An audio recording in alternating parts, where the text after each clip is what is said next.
Feed-in tariffs, crikey. About 10 years ago, I did a dissertation into why isn't the South West farming in green? Yeah, and I was meaning green energy. And I spoke to, funny enough, Mike Ellingham, who had this job before me. And I was going, what are the problems? They go, oh, yeah, planning, technology and stuff.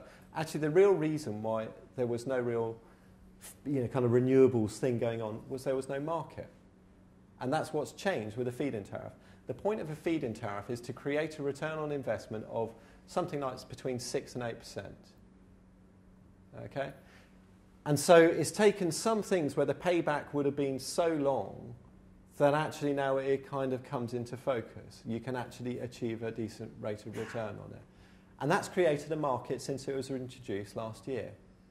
And one of the things that's happened is that since it was introduced, people have looked at all the things that are available to be funded, and I think I've got a list of them. So you've got hydro at the top of various different sizes. You've got micro, combined heat and power, not heard of any of those. PV of all different sizes and wind. And there's actually anaerobic digestion as well. Since all of that has come in, the one that will kind of get off quickest, I suppose, is probably the photovoltaics. Why? Because the planning is perceived to be a little bit easier and better on it. Which is why partly there's been a bit of a run on it, I would say. It's because people are looking at all of this and going, crikey, right, I can get this up and running. And what people have been looking at within feed-in tariffs is, okay, so you've got all these different sizes. So you've got PV, I don't know, above, between 4 and 10 kilowatt, between 10 and 100 kilowatt, and this 5 megawatt one. Right, you've got these different sizes, and we'll focus on this one here. In 2010, introduced at a price of 29.3 pence per kilowatt hour. And then in 2011, it's the same price. 2012, the price drops. Okay, and that drops on the 1st of April 2012. So all the developers are keen as mustard to try and get everything in place by the 1st of April 2012. And what they do is they kind of work back from it. So they go, 1st of April 2012, I've got to have this kit in. It's all got to be accredited and signed off. Not by an MCS person, I believe it's got to be, it's another kind of person who does it. Which means you've got to put the stuff in for 5 megawatts. Any ideas how many panels that requires? Anyone come random guess? About 30 acres. 30 acres, about right. How many panels on top of that? Okay, 25,000-ish, yeah? Which is a heck of a lot of panels, which does bring up a question of if you're going to do any of this, make sure the person who's doing it for you has got access to 25,000 panels. It's quite an important thing. But anyway, so you've got to get all of these things put up, you've got to fence it, you've got to do all this work, you've got to get planning, which actually means you've got to get your skates on, and you probably need your planning permission by the middle of this year. Hence, everyone's being really heavily bothered by now.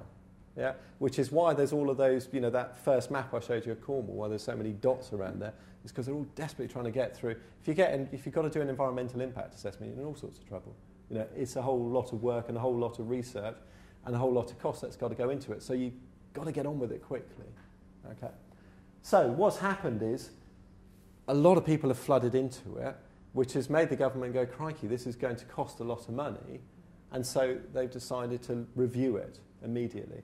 And what they're reviewing is all of the stuff between 50, well, they're reviewing everything actually by Christmas, but on a fast-track review, they're reviewing everything PV between 50 kilowatts and 5 megawatts. So, which is, there's a slight nonsense there because, 50 kilowatts happens to sit in the middle of a banding. They could at least have chosen a slightly different scale of it. And actually, most of the stuff that's of importance to farms would probably be slightly above 50-odd kilowatts. So, it's not the most useful thing to happen. So it's made everyone a little bit concerned as to what to do. So now I get calls from people who are, basically their investors run away from it, through to their investor is just piling on in, just trying to get it done as quickly as possible. Does that kind of help answer some of the feed-in tariffs and what's happening around there? So how does it affect you? If you're something up to 50 kilowatts, you're most likely probably okay-ish.